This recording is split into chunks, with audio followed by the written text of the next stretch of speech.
Hello students, स्वागत है आप सभी का।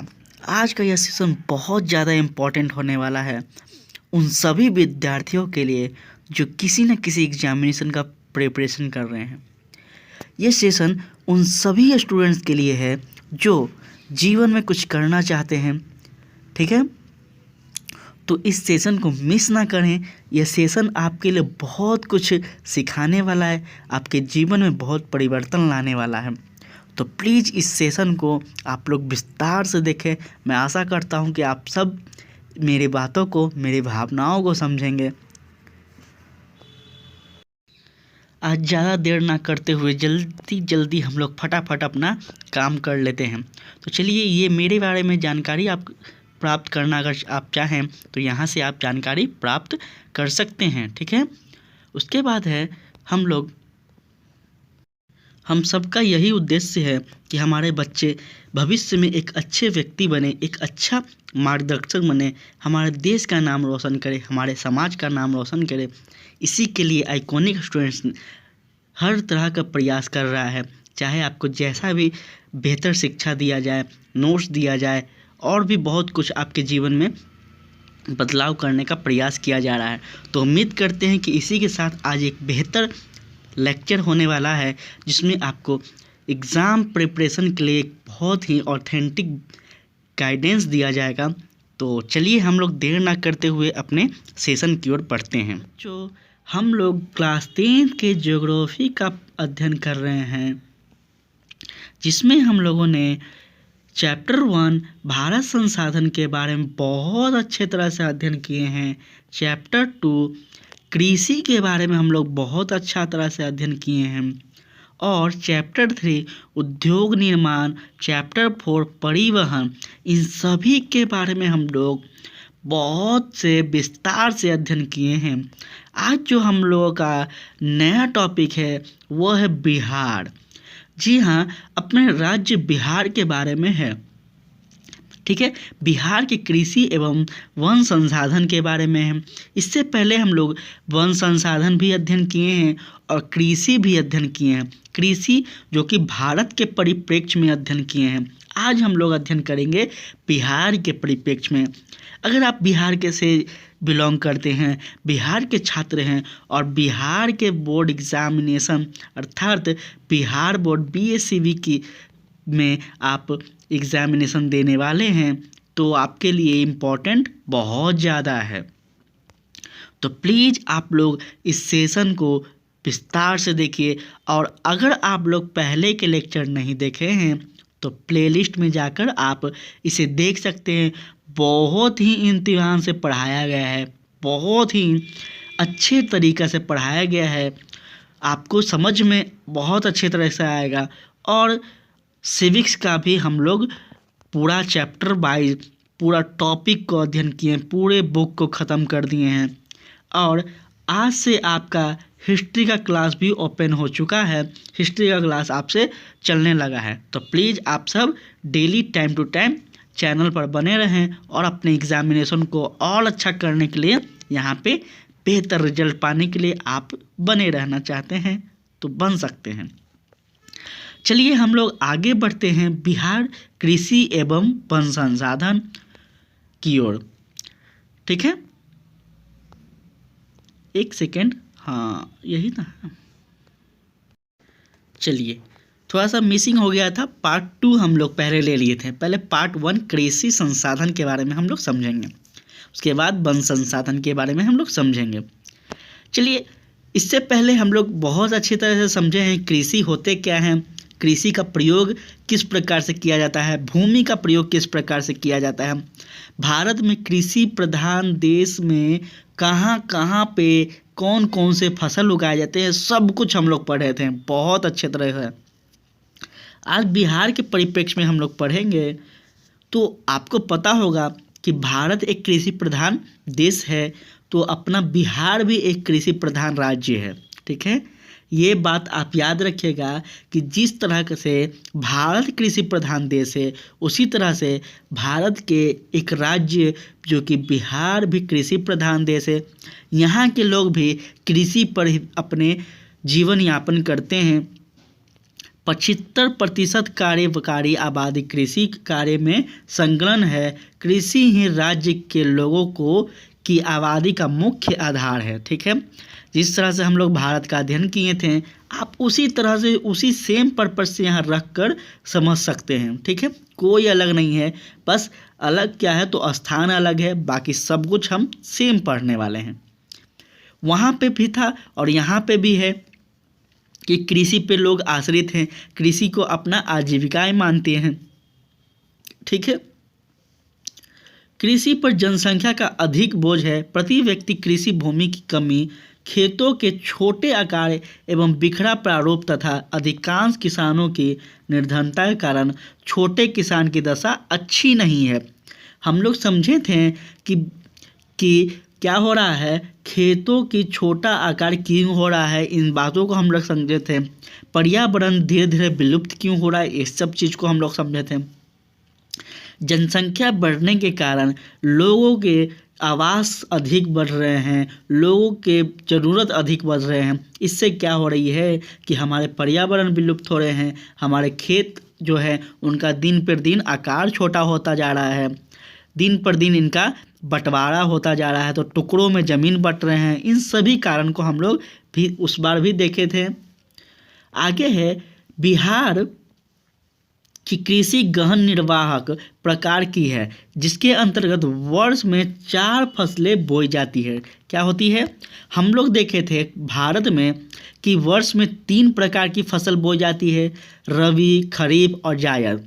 ठीक है, उसी तरह से बिहार की कृषि गहनता निर्वाह के आधार पर हम लोग देखें तो इसमें कितने प्रकार की है, तो इसमें कह रहा है 4 प्रकार की। देखते हैं इन 4 प्रकार की फसलों को। पहला है भदई फसल। भदई फसल का मतलब होता है कि आप लोग हिंदी में जिस तरह से इंग्लिश में जनवरी फरवरी याद करते हैं, उसी तरह से हिंदी में जो कि वास्तविक में हमारे भारत का वो वास्तविक एक कह सकते हैं भाषा है, जिसे हम लोग तो नहीं जानते हैं, लेकिन आप सुने होंगे गाँव में या फिर मम्मी दादी के मुँह से कि अगहन, पूस, भादो ये सब कहा जाता है हिंदी में, वो लोग जानते हैं। ठीक है ना, तो वही कह रहा है भदई फसल, मतलब भादों के महीने में, भादों के समय में भदई फसल होते हैं। ये फसल मई व जून में बोई जाती है और अगस्त सितंबर में काट ली जाती है। ठीक है, सेम है, बस वहाँ पे रबी खरीफ था, यहाँ पे भदई और अदर कुछ नाम से जाना जाता है बिहार में, याद रखिएगा। जब भारत की बात हो तो भारत में 3 प्रकार की फसल होते हैं, रबी, ठीक है, खरीफ और जायद, याद रखिएगा। ठीक है, और जायद। लेकिन अगर बिहार की बात की जाए तो भदई फसल पहला आता है, जो कि कब से कब होता है, तो मई, जून और अगस्त सितंबर में इसकी कटाई हो जाती है। इस भदई फसल के अंतर्गत बोया जाने वाला जो फसल है वो है धान, मक्का, ज्वार, बाजरा, जूट, उड़द व ये सब कुछ फसल है इत्यादि। ये सब कुछ फसलें हैं कि मुख्य फसल हैं। रबी फसल के ये वसंत ऋतु की फसल है। ठीक है, ये भी रबी फसल में ही आ रहे हैं, देख रहे हैं ना। बस ये क्या कह रहा है, तो यह किसी स्थान के विशेष के आधार पर इसे भदई कहा जा रहा है। अगर हम लोग पूरे भारत के बारे में देखें तो यह रबी फसल के अंतर्गत आएगा। ठीक है, याद रखिएगा। जिनकी बुआई अक्टूबर नवंबर में हो जाती है तथा वे फसलें मार्च अप्रैल तक तैयार हो जाती है। रबी फसल की बात यहाँ पे की जा रही है, जो कि बसंत के समय में आते हैं। अब है आगे, जो कि आगे क्या है, तो गर्मा फसलें। ये सेकंड है, गर्मा फसलें, याद रखिएगा। पहला भदई, दूसरा गर्मा फसलें। ये ग्रीष्मकालीन फसलें हैं। ठीक है, जिसकी खेती उन क्षेत्रों में होती है जहां नियमित सिंचाई की व्यवस्था हो। कहाँ होती है ग्रीष्मकाल, जहाँ पे व्यवस्था किस चीज़ की हो, अच्छे सिंचाई की व्यवस्था हो, अच्छे कृषि की व्यवस्था हो, वहाँ पे होती है। ठीक है, आगे अगर हम लोग बात करें तो आगे है बिहार की प्रमुख मुख्य फसलें। हम लोग बात किए थे भारत की मुख्य फसलें कृषि में। और अगर बिहार की बात की जाए तो बिहार की मुख्य फसलें, जिसमें बिहार में फसलों की विविधताएं हैं, ठीक है। विविधता का मतलब होता है अलग अलग प्रकार की, एक समान प्रकार की नहीं, ठीक है। फसलों विविधताएं हैं, फसलों की उनकी प्रकृति के आधार पर निम्नलिखित वर्गों में बांटा गया है, ठीक है। प्रकृति के आधार पर मतलब उनके मॉनसून के आधार पर, उनके मौसम के आधार पर अलग अलग भागों में बांटा गया है। जैसे खाद्य फसल पहला है, फूड क्रॉप जिसे कहते हैं, धान, गेहूं, ज्वार, बाजरा, चना, जौ, दलहन इत्यादि ये सब आते हैं। सेकंड है नगदी फसल, कॉमर्शियल और कैश क्रॉप। इसमें वे सभी फसल आती हैं जिन्हें बेचकर किसान नगद राशि प्राप्त कर सकते हैं। हम लोग समझे थे ना, नगदी फसल हम लोग कृषि में भी अध्ययन किए थे। इसके अंतर्गत गन्ना, पटसन, कपास, तंबाकू, आलू, तिलहन व दलहन, लाल मिर्च, मसाले इत्यादि ये सभी चीज़ आते हैं। अगर आपसे पूछ दिया जाए तो प्लीज़ आप लोग भूलिएगा नहीं, बहुत ही अच्छी तरह से यहाँ पे समझाने का मैं प्रयास कर रहा हूँ। और मेरा ऐसा नोट्स भी होता है कि अगर मैं नहीं भी बताऊँ तो आप इस नोट्स को पढ़कर समझ सकते हैं। मैं बार बार बताता हूँ, मैं नोट्स जो बनाता हूँ वो किसी बुक का कॉपी, किसी नोट्स का कॉपी नहीं करता हूँ। हम पढ़ते हैं, एक दो बुक पढ़ते हैं, उसके बाद अपने विचारों से, अपने नॉलेज से हम अपना नोट्स बनाते हैं ताकि कोई भी बच्चा आसान से समझ सके। क्या है यहाँ पे? कुछ नहीं है। फसल यहाँ है बिहार की फसल जो कि अलग अलग प्रकार की हैं। पहला हम लोग देखें खाद्य फसल। इस खाद्य फसल में क्या क्या आते हैं तो गेहूँ, मक्का, ज्वार, बाजरा ये सब आते हैं। दूसरा हम लोग देखें नगदी फसल। नगदी फसल का मतलब होता है कि नगद, मतलब उधारी नहीं कि फसल आज बेच दिए पैसा मिलेगा 10 दिन बाद। नगदी का मतलब हैंड टू हैंड। इनमें वे फसलें आती है जिसे तुरंत बेचा जाकर तुरंत पैसा मिल जाए। जिसमें क्या क्या आते हैं तो पटसन, कपास, तंबाकू, आलू, तेलहन ये सब चीज़ आते हैं, ठीक है। ये सब आपको समझ में कैसे नहीं आएगा। तीसरा है रेशेदार फसलें, ये है फाइब्रस क्रॉप। इसमें आती है कपास, जूट, रेशम इत्यादि फसल आती हैं। और कुछ फल भी आते हैं जैसे आम, केला, लीची, अमरूद ये सब आती है। अगर स्पीसीज की बात की जाए, मतलब मसाले की बात की जाए, तो इसमें लाल मिर्च, लहसुन, हल्दी, धनिया, मेथी ये सब चीज़ आती है। कोई दिक्कत है तो प्लीज़ आप लोग कमेंट करके बताइए ताकि मैं उस चीज़ को बदल सकूं। मैं बार बार बोलता हूं कि कोई समस्या हो रहा है मेरे बच्चों को तो आप लोग समस्या को बताएंगे तब तो हम जान पाएंगे ना। ऐसे कैसे जान पाएंगे कि आपको कोई दिक्कत है, समझ में नहीं आ रहा है, कहाँ प्रॉब्लम हुआ है, कुछ बताइए, हम तुरंत जवाब देंगे। तुरंत आपको वीडियो के माध्यम से हो या फिर टेक्स्ट मैसेज के माध्यम से हो, आपको जवाब देने का मैं पूरी प्रयास करूँगा। उसके बाद है चावल या धान की बात की जाए। बिहार की धान और चावल जो कि एक प्रमुख फसल है हमारे बिहार की, ठीक है। चावल बिहार की सर्व प्रमुख फसल है, ठीक है। सबसे पहला प्रमुख फसल चावल है जो कि 2007 और 6-7 में बिहार की कितनी प्रतिशत था तो 33.54 लाख हेक्टेयर भूमि में चावल की खेती हुई थी। कब की बात है? 2006 से 7 की बीच की बात है बाबू, ठीक है। बिहार में धान की 3 फसलें उपजाई जाती है। याद रखिएगा, बिहार में जो धान होते हैं उसके 3 फसल होते हैं, 3 फसल। आज आपको खेती इस तरीक़ा से समझा देंगे कि आप जब गांव जाएंगे तो खेती के बारे में किसी को बताएंगे तो वो कहेंगे कि ये शहर में भी रहकर या फिर गांव में भी हैं तो बताएंगे कि बिना खेती किए इसको पास इतना नॉलेज है जो कि एक किसान के पास भी नहीं है, ठीक है। चलिए आगे चलते हैं। हम लोग 3 फसल उगाई जाती है, हम लोग देख लिए हैं, जिसमें कौन है? गरमा, भदई और अगहनी, ठीक है। इन 2 चीज़ को हम लोग समझ गए, एक गरमा को समझ गए, एक भदई। अब अगहनी को समझते हैं। अगहनी फसल कौन होते हैं? ये तो आपको याद होगा कि अगहन मम्मी लोग, दादी लोग बोलती होगी। मम्मी लोग कम बोलती होगी क्योंकि मॉडल हो गई है आजकल के लोग, लेकिन दादी लोग 100% अगहन, पूस, माघ ऐसे बोलती होंगी या पहले बोलती थी। हम तो सुने हैं, आप लोग नहीं सुने हैं तो देखिएगा, प्रयास कीजिएगा कि हिंदी में भी याद हो, क्योंकि हिंदी हमारा एक राज्य भाषा है, राष्ट्रभाषा है, चलिए ठीक है। इसमें अगहनी धान सर्वप्रथम है। अनुकूल परिस्थितियों और भोजन में चावल की प्रधानता के कारण अगहनी धान की खेती बिहार के सभी भागों में सर्वाधिक क्षेत्रों में होती है। याद रखिएगा, अनुकूल परिस्थितियों और भोजन में चावल की प्रधानता के कारण अगहनी धान की खेती बिहार के सभी भागों में लगभग होती है। और गेहूं की हम लोग बात की जाए तो गेहूं बिहार का दूसरा प्रमुख खाद्यान्न है, जो कि इसका भी 2006-07 में क्या किया गया था, मापा गया था, तो 20.50 लाख हेक्टेयर में मापा गया था। ठीक है, गेहूं की खेती हुई थी। वस्तुतः यह रबी फसलों में सर्वप्रमुख है। यह भी रबी फसल में आती है। इसकी बुआई नवंबर दिसंबर में होती है। सीजन याद रखिएगा, महीना याद रखिएगा।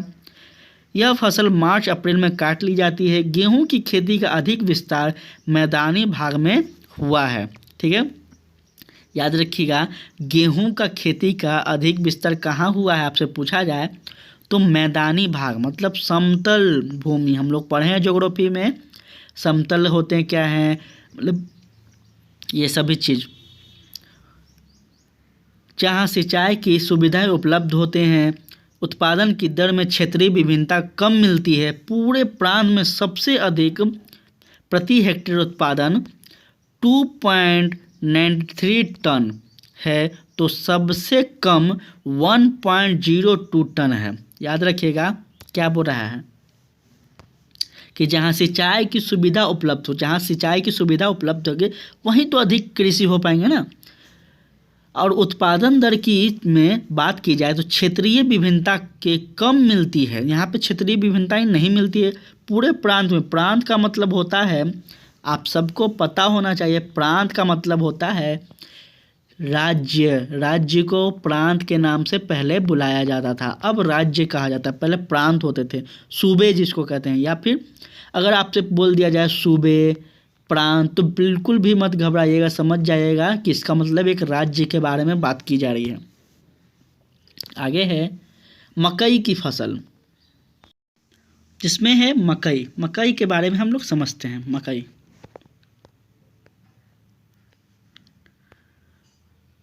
एक सेकेंड रुक जाइएगा। चलिए, थोड़ा सा आज मिसिंग हो रहा है। मकई है। मकई या मक्का बिहार का खाद्यान्न में चावल और गेहूं के बाद तीसरे स्थान रखते हैं। ठीक है, पहला स्थान चावल, दूसरा स्थान गेहूं, तीसरा स्थान मकई। 2006-07 में इसकी खेती 3.48 लाख हेक्टेयर भूमि में की गई है। इससे पहले इसकी केवल एक फसल भदई में उपजाई जाती थी। ठीक है, 2006-07 के पहले इसका मात्र एक फसल, वो भी भदई के सीजन में उगाई जाती थी, किंतु अब इसकी 2 या 3 फसलें होती है। ठीक है, कोई दिक्कत।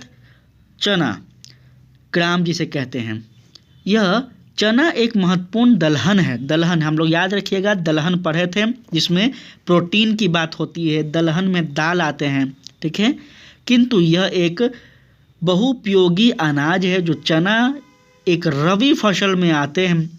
देखिए, फसल का नाम याद रखिएगा बाबू, कौन रबी में आ रहा है, कौन खरीफ में आ रहा है, ये सब याद रखिएगा प्लीज़। आपको MCQ में यहीं फंसा देगा, दे देगा। गेहूं पूछ देगा, बताओ ये खरीफ फसल है या रबी फसल है, बताओ, फंस जाओगे। तो प्लीज़ यहाँ पे सब कुछ बता दिया गया है। कल को ऐसा ना कहें कि इससे यहाँ पे बढ़ाया नहीं गया है, सब कुछ बताया गया है। बस सिवाय इतना आपको करना है, थोड़ा आपको रिवाइज करना है। नोट्स हम दे ही रहे हैं, दिक्कत क्या है। लेक्चर देखिए, नोट्स देखिए, लेक्चर देखिए, नोट्स देखिए, घबराना क्या है। जिसकी खेती नवंबर दिसंबर से मार्च के अप्रैल के बीच होती है। कोई समस्या हो तो आप बताएंगे, तब तो हम हल कर पाएंगे ना। जूट या पटसन, जूट छाल वाली रेशेदार फसलों में सर्वप्रथम है। इसमें रस्सी, टार, बोरा व गलीचा इत्यादि वस्तुएं बनाई जाती है। बिहार की उत्तरी पूर्वी भाग जूट की खेती के लिए सबसे उपयुक्त है। उत्तरी पूर्वी भाग बोल रहा है। ठीक है, हम लोग बताए थे, हम पढ़े थे भारत के बारे में कि उत्तर पूरब, दक्षिण पूरब, पूरब पूरब, पश्चिम पूरब, कुछ भी बोला जाए तो आप समझ जाएंगे कहाँ पे होता है। तो प्लीज़ हम सब कुछ बता दिए हैं, ऐसा कोई चीज़ नहीं है जो आपको समझ में ना आए। यहाँ पे ज़रूरत से ज़्यादा चीज़ बताया जाता है, ठीक है। उसके बाद है यहाँ प्रांत के सभी भागों से अधिक वर्षा होती है तथा तापमान भी अधिक होता है। कहाँ की बात की जा रही है तो याद रखिएगा उत्तर पूर्वी भाग, मानकर चलिए ये अपना बिहार है, ठीक है। फॉर एग्जाम्पल बिहार अपना बहुत ही सुंदर है, हम एग्जाम्पल के माध्यम से समझाएं। यह उत्तर हो गया, यह दक्षिण हो गया, यह पूर्व हो गया, यह पश्चिम हो गया, ठीक है। यहाँ पे क्या कह रहा है, उत्तर पूर्व, ठीक है। मतलब यहाँ से जो क्षेत्र, यहाँ का जो क्षेत्र है उसे हम लोग उत्तर पूर्व कहेंगे। वर्षा कहाँ हो रहा है बताए, यहाँ पे बोल रहा है ना अधिक वर्षा होती है, तो कहाँ हो रहा है मतलब इधर का भाग में हो रहा है। कोई दिक्कत, जो भी इस साइड रहते हैं समझ जाइएगा। गन्ना, शुगर केन जिसे कहते हैं, गन्ना बिहार की एक बहुत ही महत्वपूर्ण व्यवसाय है और औद्योगिक फसल है जिससे में राज्य का चीनी उद्योग आश्रित होते हैं। कौन होते हैं, चीनी उद्योग, जो चीनी का व्यापार करते हैं वो इस पे आश्रित होते हैं। आगे है कृषि की समस्या बहुत जटिल है। बिहार की कृषि से संबंधित महत्वपूर्ण समस्याएं निम्नलिखित है। प्राकृतिक समस्या पहला है, इसमें के अंतर्गत प्राकृतिक आपदा, जल जमाव क्षेत्र एवं पड़ती तथा कृषि योग्य बंजर भूमि की स्थिति, मिट्टी अपरदन तथा मिट्टी के अत्यधिक उपयोग से संबंधित समस्या देखने को मिलती है। क्या मिलती है, प्राकृतिक आपदा में जैसे जल जमाव हो गया, पड़ती हो गया, कृषि योग्य बंजर भूमि हो गया, ये सब प्राकृतिक आपदा ही ना आएंगे। आर्थिक समस्या की बात की जाए तो किसान, बिहार के किसान की आर्थिक दशा दयनीय है। यहाँ की अधिकतर किसान गरीब हैं। इसका बुरा प्रभाव कृषि पर पड़ता है। ये समस्या निम्नलिखित है। भूमि पर अत्यधिक में असमानताएं हैं। बिहार के कुछ किसानों के पास बहुत अधिक भूमि है तो अधिकतर किसानों के पास बहुत कम भूमि है। ये सब कुछ असमानताएं देखी जाती हैं। किसी के पास बहुत ज़्यादा है तो किसी के पास कुछ नहीं है। ये सब भी आर्थिक कारण है बाबू। निर्धन किसान, निर्धन का मतलब भी वही हुआ जिनके पास धन नहीं है, निर्धन हुए हैं। अधिकतर किसान निर्धन है और ग्रामीण ऋण का अभाव है। धन के अभाव में वे आधुनिक यंत्र, रासायनिक खाद, अधिक उपज देने वाले बीज, सिंचाई के साधन का प्रयोग नहीं कर पाते हैं। अब मान कर चलिए अभी का समय में मॉडल समय हो गया है, टेक्नोलॉजी का समय हो गया है, यांत्रिक समय हो गया है, सब कुछ मशीन से होते हैं।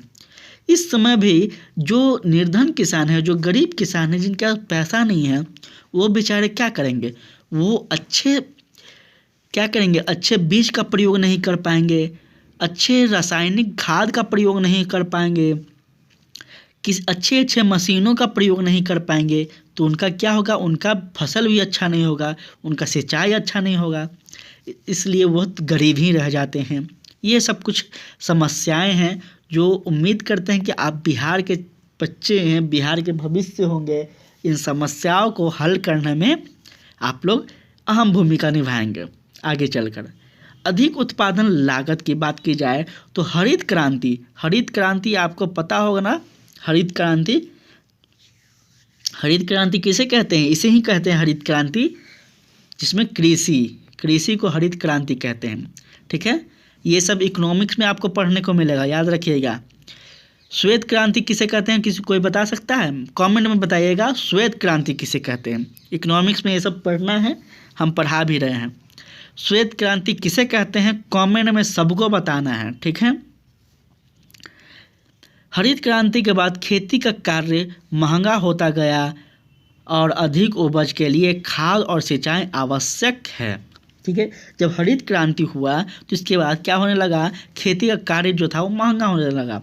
फसल उत्पादन का कम मूल्य, देश में महंगाई तेज़ी से बढ़ रही है। ये तो सबको पता है कि महंगाई तेज़ी से बढ़ रही है, लगभग सभी पदार्थ की कीमत काफ़ी बढ़ गई है, ठीक है, जो पदार्थ है, जो खाद वगैरह लगते हैं, उन सभी का क्या हो गया है, रेट बढ़ गया है। अगर सामाजिक समस्या की बात की जाए तो यह हम लोग देखते हैं, कृषि भूमि पर जनसंख्या का बढ़ता बोझ, यह बहुत चिंता का विषय है, बहुत ज़्यादा। हम लोग कई बार इस टॉपिक पे बात भी कर चुके हैं। यह बहुत बड़ा समस्या है जो वर्तमान में कृषि के लिए एक चिंता का विषय है, पर्यावरण के लिए एक चिंता का विषय है, जीव जंतुओं के लिए एक चिंता का विषय है। इसके लिए सरकार द्वारा और अंतर्राष्ट्रीय कुछ संस्थाएं हैं उसके द्वारा भी प्रयास किया जा रहा है। हम लोग चलिए आगे अपना बात करते हैं। तो जनसंख्या की तीव्र वृद्धि और रोजगार के अन्य अवसर के अभाव में कृषि भूमि पर जनसंख्या का बोझ दिनों दिन बढ़ता जा रहा है। जनसंख्या भी बढ़ रहा है और रोजगार की कमी तो है ही, तो इसका भार किस पे हो रहा है, इसका भार कृषि पे देखने को मिल रहा है। इससे खेतों का आकार काफ़ी छोटा होता जा रहा है। ठीक है, अब लोग जनसंख्या बढ़ रहे हैं तो जाहिर सी बात है लोग शहरों से गांवों में रह रहे हैं, गांवों से लोग खेतों बथान मतलब कहीं भी घर बना रहे हैं, जहां जगह मिला वहां घर बना रहे हैं। आप लोग गांव जाते होंगे, देखते होंगे कि अब खेत के लिए भी ज़्यादा भूमि नहीं बना है, खेत में भी अब मकान बन रहे हैं। क्या कीजिएगा, पहले लोग गांव में रहना नहीं चाहते थे, लेकिन अब गांव में पहले लोग शहर की ओर भागते थे, अब है कि शहर से लोग गांव की ओर भी भाग रहे हैं, क्योंकि देख रहे हैं जनसंख्या बढ़ रहा है, अब सब जगह का कीमत बढ़ रहा है बाबू। इसलिए हम लोग कहाँ थे, काफ़ी छोटा आकार होता जा रहा है, इस सब चीज़ को देखे थे। इस कारण से लोग क्या कर रहे हैं, किसान के खेत बिखरते हुए दिख रहे हैं। इसमें मशीनों का खेती का करना काफ़ी कठिन हो रहा है। भूमि सुधार कार्यक्रमों का अप्रभावशाली कार्यान्वयन है। सरकार ने कृषि भूमि के संतुलन बंटवारे का प्रयास नहीं किया है, किया है, किंतु राजनीतिक इच्छा शक्ति के अभाव में यह पूरा नहीं हो पाया है। प्रयास तो किए हैं सरकार ने, लेकिन राजनीतिक इच्छा शक्ति मतलब वो खुद के लाभ के लिए किए हैं, ठीक है, पूरा नहीं कर पा रहे हैं। बस नाम की योजनाएं बनाए हैं, नाम की संस्थाएं बनाया गया है, नाम का विभाग बना हुआ है, लेकिन किसी के द्वारा कोई भी काम नहीं किया जा रहा है। वह सकारात्मक समस्या, ये भी हम लोग थोड़ा देख लेते हैं। सकारात्मक समस्या क्या है, ठीक है, इससे पहले हम लोग देख चुके हैं क्या, तो सामाजिक समस्या देख लिए, अब सकारात्मक समस्या देखते हैं। बिहार में कृषि से संबंधित अधोसंरचना की भूमि इंफ्रास्ट्रक्चर से अधिक उत्पादन के लिए सिंचाई के साधन का बहुत कमी है। अधिक उत्पादन के लिए सिंचाई के साधन का बहुत अधिक विकास हुआ है, किंतु अभी भी इसमें सुधार की आवश्यकताएं हैं। बिल्कुल, स्वतंत्रता के बाद बहुत से ऐसे चीज़ हैं जो बदले हैं, बहुत चीज़ बदले हैं और बहुत जल्दी हम लोग विकास भी किए हैं।